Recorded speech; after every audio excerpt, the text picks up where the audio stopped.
और हम लोग इस जाति व्यवस्था को ख़त्म करने के लिए सबसे पहले इसके रूट में जाना पड़ेगा, इसके जड़ में जाना पड़ेगा और उसके जड़ में जा करके तब समझना पड़ेगा जातिवाद है क्या। हमारे संविधान को लागू करने वाले लोग हैं, उनके मंशा पर आज भी लोग शक करते हैं कि यह संविधान सही ढंग से जिस तरह लागू होना चाहिए उस तरह लागू नहीं हुआ। जाति आधारित जो भेदभाव है वह मानव विरोधी विचारधारा है। जो लोग दिन रात जाति व्यवस्था में जीते हैं, जाति व्यवस्था में रहते हैं, अपने लड़का लड़की का विवाह भी अपने जात में ही करते हैं, आप उनसे कैसे अपेक्षा रख पाएंगे कि वे इंटरकास्ट विवाह करें? तो बताइए, संविधान में आरक्षण लागू किया गया, आरक्षण से जाति व्यवस्था दूर हो जाएगी क्या? नमस्कार, मैं रविंद्र कुमार पब्लिक स्पीकर आप सभी का स्वागत करता हूं public of India YouTube channel पर। आज हमारे साथ सीपी चंदन सर है जो इंग्लिश के कोचिंग इंस्टीट्यूट चलाते हैं नौनौरा बाज़ार पर। आज यह इस क्षेत्र में किसी भी पहचान के मुहताज नहीं है क्योंकि यहाँ पर इनको बहुत लोग जानता है। इस वीडियो में हम लोग जाति आधारित भेदभाव पर चर्चा करने वाले हैं कि हमारे देश में किस तरह से आज भी जाति व्यवस्था लोगों को एक दूसरे से बांट रही है। भले ही सरकार हम लोगों को कहती है कि हमारे देश में अब जाति व्यवस्था दूर चली गई है, लेकिन आज भी जाति आधारित राजनीतिक हर जगह होता है और नेता हम लोगों को जात पात के आधार पर बांटती है। आज हम लोग जाति आधारित भेदभाव के ऊपर सर से चर्चा करने वाले हैं। तो सर, आप जाति आधारित भेदभाव पर किस तरह से सोचते हैं?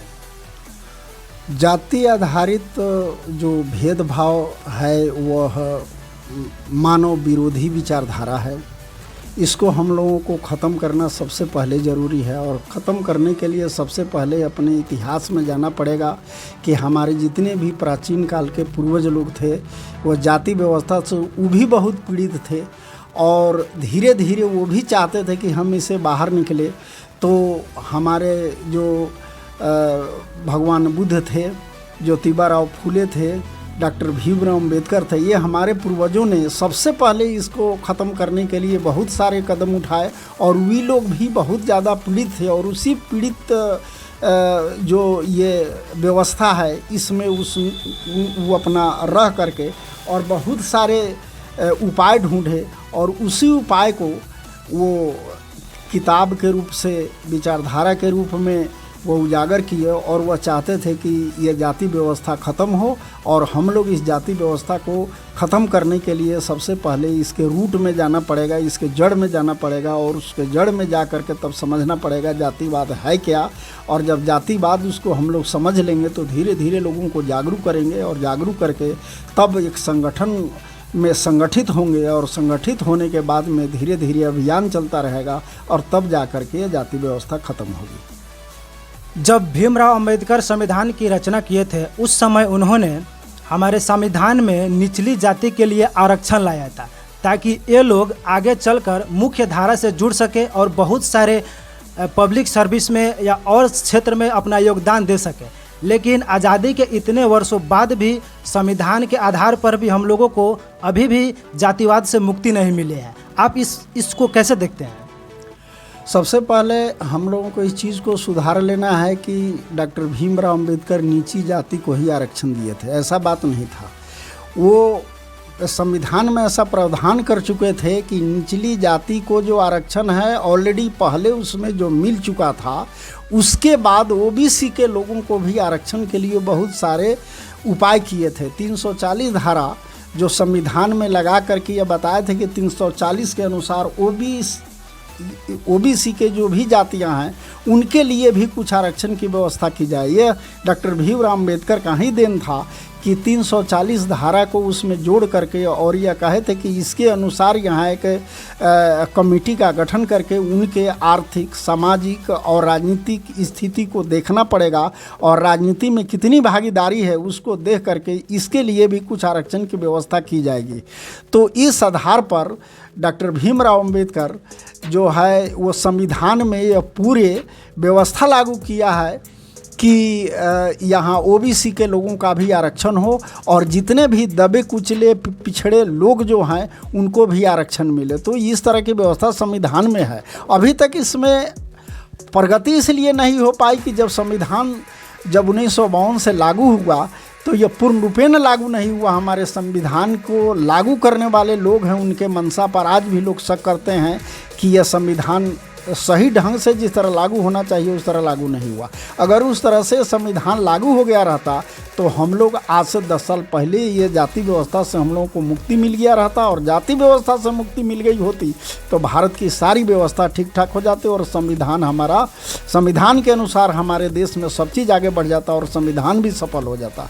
इसीलिए वो लोग तो कहते हैं संविधान को बदल देने के लिए, लेकिन संविधान बदलने से कुछ नहीं होगा। जो संविधान लागू करने वाले जो लोग हैं उनके मंशा पर शक है, और वो लोगों की मंशा को ही समझना पड़ेगा, उसकी समीक्षा करनी पड़ेगी।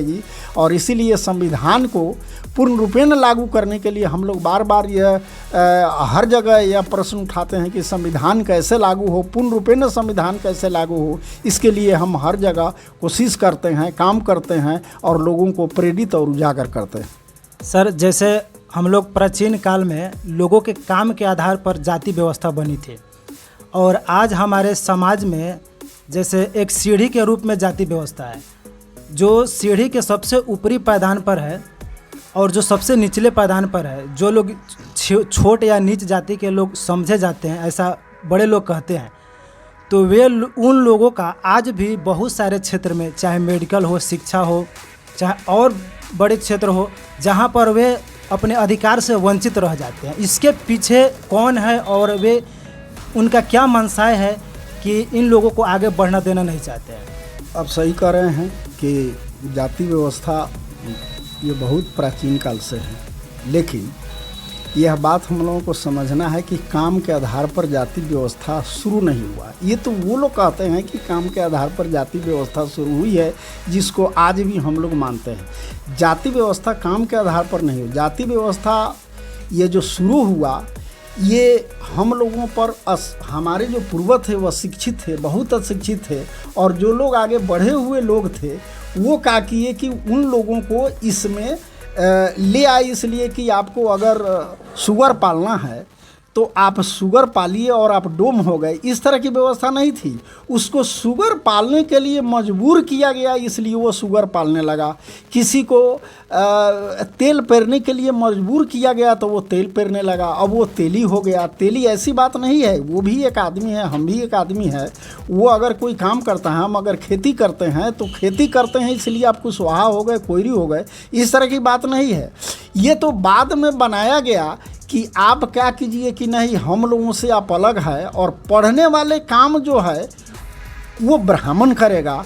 ये इस तरह की व्यवस्था क्यों हुई, उसको समझने की ज़रूरत है। इस नैरेटिव को आप लोग कैसे हटाइए? हाँ, इस नैरेटिव को हटाने के लिए सबसे पहले, नैरेटिव का मतलब होता है एक जो बात प्रचारित हो गया है पूरे समाज में, वो नैरेटिव बनता है।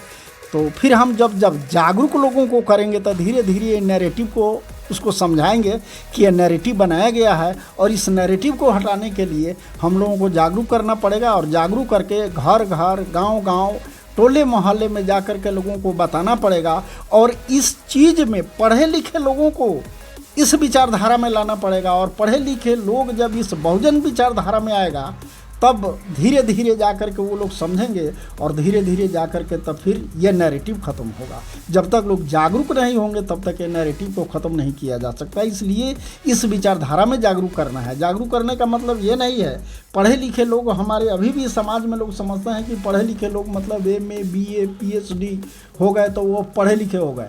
पढ़े लिखे का मतलब यह होता है, शिक्षित व्यक्ति वो होता है जो व्यक्ति हमारे समाज में इस विचारधारा को समझता हो, बुद्ध के विचारधारा को, अम्बेडकर के विचारधारा को, महात्मा ज्योतिराव फूले के विचारधारा को अगर जो व्यक्ति समझता है, समझिए कि वही शिक्षित है, वही समझदार है, और वही मानव कहलाने का हक भी उन्हीं को मिलता है। तो आप बताइए, आप अपने स्तर पर जाति व्यवस्था दूर करने के लिए इस समाज में क्या कदम उठा रहे हैं? सबसे पहले हम लोगों को जाति व्यवस्था को ख़त्म करने के लिए अपने स्तर से इंटरकास्ट मैरिज करना पड़ेगा, एक दूसरे से घुल मिल के रहना पड़ेगा। जातिवाद को ख़त्म करने के लिए, जातिवाद जो हमारे समाज में फैला हुआ है उसी के आधार पर जाति सम्मेलन होते हैं हर जगह, उसको बहिष्कार करना पड़ेगा। कुशवाहा सम्मेलन आपने अभी बोला कि इंटरकास्ट विवाह आज भी हमारे समाज में बहुत जगह देखा जाता है। हाल ही में एक घटना आई है आरती कुमारी का, वो भी इंटरकास्ट किसी लड़के से लव मैरिज करना चाहती थी, लेकिन उसके प्रेमी को मार दिया गया। और ऐसी घटना देश में आए दिन होते रहता है। तो फिर आप लोगों को कैसे समझिएगा कि इंटरकास्ट विवाह करें? जो लोग दिन रात जाति व्यवस्था में जीते हैं, जाति व्यवस्था में रहते हैं, अपने लड़का लड़की का विवाह भी अपने जात में ही करते हैं, आप उनसे कैसे अपेक्षा रख पाएंगे कि वे इंटरकास्ट विवाह करें? इस तरह की व्यवस्था तो ठीक है कहते हैं, आप सही बात बोले हैं कि हमारे समाज में इस तरह की चीज़ व्याप्त है अभी, लेकिन इसको धीरे धीरे हम लोग ख़त्म इस आधार पर करेंगे कि जब लोग जागरूक होंगे, जैसे हम हैं, आप हैं, हमारे बच्चे हैं, हमारे बेटी हैं, हमारे बेटे हैं, अगर उसको हम यह कहते हैं कि नहीं, यह समझना हमको इस तरह है कि कोई ज़रूरी नहीं है कि हम शादी कुशवाहे में करेंगे, शादी जादुई में ही करेंगे, शादी जो अगर हम चमार हैं तो चमारे में ही करेंगे, ऐसी कोई ज़रूरत नहीं है। आज भी लोग कर रहे हैं, समाज में बहुत सारे लोग हैं, हमारे गांव में या चाहे अगल बगल में भी शादियां हो रही है। जो अगर मान लीजिए कुशवाहा के बच्चे हैं तो वो शादी कर रहे हैं यादव के दूसरे परिवार में, तो इस तरह हो रही है। लेकिन अगर कहीं कहीं प्रताड़ित लोग अगर हो रहे हैं इस तरह करने से, तो उसका मतलब है कि चूँकि हम लोग तो शासित हो रहे हैं किसी दूसरे वर्ग से, किसी दूसरे कौम से, तो धीरे धीरे हम लोग क्या करेंगे कि जब तक उसको हर मोर्चे पर उसको विफल नहीं करेंगे, उसको हटाएंगे नहीं, तब तक थोड़ा सा देर तो लगेगा, लेकिन धीरे धीरे हो जाएगा। बताइए, संविधान में आरक्षण लागू किया गया, आरक्षण से जाति व्यवस्था दूर हो जाएगी क्या? हाँ, संविधान में तो इस तरह की व्यवस्था है कि संविधान अगर पूर्ण रूपेण लागू हो जाए तो जाति व्यवस्था खत्म हो सकती है, वर्ण व्यवस्था खत्म हो सकती है। जैसा कि आरक्षण लाया गया है, मतलब कि एक कोटा निर्धारित किया गया है कि ओबीसी के लिए इतना %, ST SC के लिए इतना %, और जनरल मतलब स्वर्ण के लिए 10%, ऐसा लाते हैं। तो यह संविधान किस तरह से जाति व्यवस्था दूर कर देगा, जबकि वह खुद आरक्षण लाई है, जाति आधारित आरक्षण करने की बात कहती है?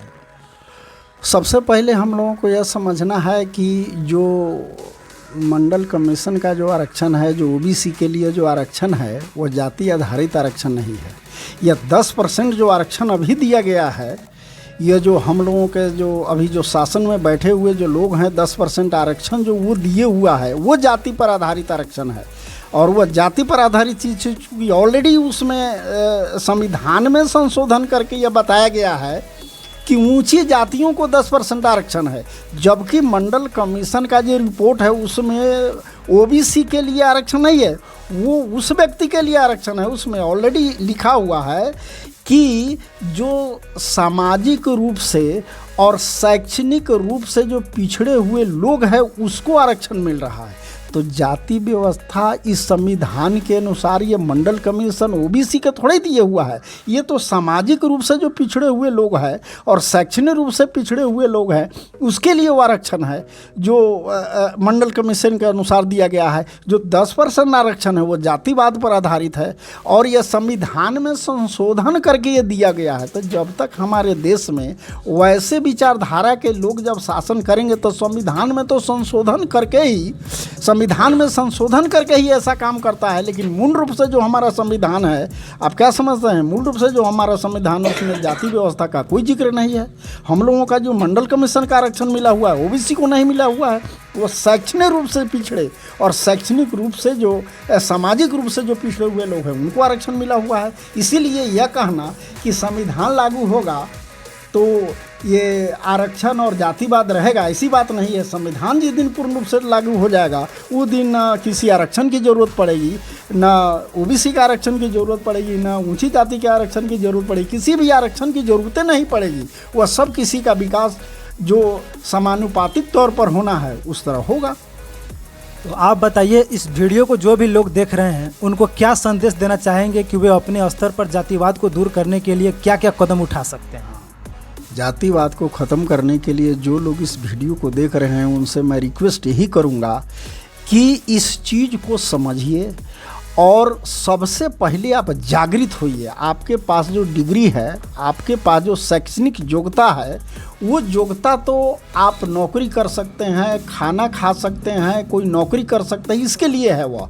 लेकिन आपका जीवन कैसे चलेगा, समाज का जीवन कैसे चलेगा, राष्ट्र का जीवन कैसे चलेगा, इसके लिए सबसे पहले अंबेडकर बुद्ध के विचारधारा को समझिए। और इसको समझने के लिए जहाँ कहीं भी हर जगह मीटिंग होती है, हर जगह इसके बारे में लोग रेडी है बताने के लिए, उससे जुड़िए। और जब उससे जुड़िएगा तो इस चीज़ को आप समझिएगा, और जब चीज़ को समझने लगिएगा, उस चीज़ में उस संगठन में यह चर्चा होती है कि हमारे देश से जातिवाद कैसे ख़त्म हो, तो आपको भी निश्चित रूप से ही उसका लाभ मिलेगा। और धीरे धीरे इस तरह से जब समझने लगिएगा तो देश स्तर पर जुड़िएगा, राज्य स्तर पर जुड़िएगा, समाज स्तर पर जुड़िएगा, और जब सब ये जुड़ जाइएगा तो धीरे धीरे आप भी जागरूक हो जाइएगा। इसीलिए यह काम करना है इंडिविजुअली। ऐसा नहीं है कि एक बैग लोग जागृत हो, आज हम भाषण दिया सभी को जागरूक हो, ऐसा नहीं है। ये हर व्यक्ति को, एक एक व्यक्ति को जागृत होना पड़ेगा, और धीरे धीरे जागरूक होते होते हमारा समाज जागरूक होगा, फिर राष्ट्र जागरूक होगा। बहुत बहुत धन्यवाद सर आपको बात करने के लिए हमसे, और जाति आधारित भेदभाव दूर करने के लिए आपने जो प्रस्ताव रखा वो हम लोग आम जनता तक पहुंचाएंगे। और अगले बार हम आपसे फिर मिलेंगे एक नए वीडियो के साथ, एक नए सब्जेक्ट के साथ। तब तक हम लोग को दीजिए इजाज़त। नमस्ते। Thank you.